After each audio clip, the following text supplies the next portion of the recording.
नमस्कार मेरे प्यारे YouTube के साथियों, मैं हूं मिस्टर मिट्ठू आलम और आज एक बार फिर से आपके सामने एक जबरदस्त कहानी लेकर हाजिर हूं। तो साथियों, आज की जो कहानी मैं आपके साथ शेयर करने वाला हूं, वो बहुत ही जबरदस्त और कमाल की है।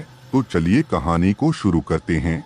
लंदन का हाईगेट कब्रिस्तान में किसी मुर्दे को दफनाया नहीं जाता है। आत्माएं, पिशाच और प्रेत पूरी तरह स्वतंत्र हैं। वह किसी को ना तो दिखाई देते हैं और ना ही उन्हें कहीं भी आने जाने से रोका जा सकता है। वह जब चाहे इंसानी दुनिया को अपना ठिकाना बना सकते हैं और अगर कोई उनकी राह में बाधा पहुंचाने का काम करता है तो वह उसे अपने उद्देश्य में सफल नहीं होने देते। खंडहर हो चुकी इमारतों और श्रापित जगहों पर तो रूहों का कब्जा होता ही है, लेकिन इंसानी जीवन का अंतिम पड़ाव कहे जाने वाले कब्रिस्तान में इनका आना जाना कुछ ज्यादा होता है। वह मुर्दों के शरीर के पास घूमते हैं, उनके शरीर को घंटों निहारते हैं और चैन की नींद सो रहे उन शवों को जो भी परेशान करने की कोशिश करता है, वह उसकी जिंदगी को जहन्नुम से भी बदतर बना देते हैं। ऐसा ही एक स्थान है लंदन का एक कब्रिस्तान, जहां वैम्पायर अर्थात पिशाचों ने अपना डेरा जमाया हुआ है।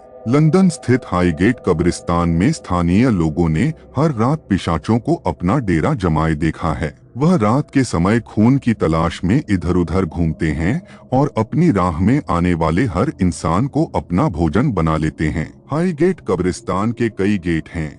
यह वही स्थान है जहां दास कैपिटल के रचयिता कार्ल मार्क्स को दफन किया गया था। वर्ष 1839 में जब लंदन अत्यधिक मृत्यु दर जैसे हालातों से जूझ रहा था, तभी इस कब्रिस्तान को बनाने का काम शुरू किया गया था। लंदन में रोज काफी लोग मर रहे थे जिन्हें दफनाने का स्थान नहीं मिल रहा था। लोग अपने प्रियजनों को घरों के आसपास दफनाने के लिए मजबूर थे, लेकिन ऐसा करने से बदबू और अन्य बीमारियां फैलने लगी थीं। इसी समस्या को हल करने के लिए हाईगेट कब्रिस्तान का निर्माण करवाया गया था। हाईगेट कब्रिस्तान में ना जाने कितने मृत लोगों के शरीर दफन हैं, जिनकी रूहें अकाल मृत्यु के कारण इस स्थान पर अपना डेरा जमाए हुए हैं। ऐसा नहीं है कि यहाँ आत्माओं और पिशाचों को किसी खास दिन ही देखा जाता है, बल्कि यहाँ तो हर रात एक खौफनाक खेल खेला जाता है, जिसके गवाह कई बार स्थानीय लोग बन चुके हैं। लेकिन इस खेल को देखने के बाद उनके साथ कोई ना कोई हादसा भी जरूर होता है, जिसकी वजह से कभी वह इस बात का जिक्र नहीं कर पाए कि आखिर उन्होंने वहां ऐसा देखा क्या था। 1970 की बात है, जब स्कूल में पढ़ने वाली दो छात्राओं ने यह दावा किया था कि उन्होंने कब्रिस्तान के किनारे पर वैम्पायर को देखा है। इस घटना के बाद वहां घूम रहे एक प्रेमी जोड़े ने भी एक वैम्पायर को देखने की बात स्वीकार की। उनका कहना था कि कब्रिस्तान के तीसरे गेट के पास उन्होंने एक अत्यधिक लंबे चौड़े आदमी को देखा था जो एक इंसान का खून पी रहा था। उसे देखकर उनके होश उड़ गए और वो भागने लगे। वह वैम्पायर धीरे धीरे उनके पास आने लगा, लेकिन किसी तरह वो अपनी जान बचाकर भागे। इस घटना के बाद कई अन्य लोगों ने भी वैम्पायर को घूमते फिरते देखा है, इसीलिए आज इस स्थान पर किसी शव को दफनाया नहीं जाता और ना ही इस स्थान पर कोई आता जाता है। तो साथियों, आज की हमारी यह स्टोरी यहीं पर कंप्लीट होती है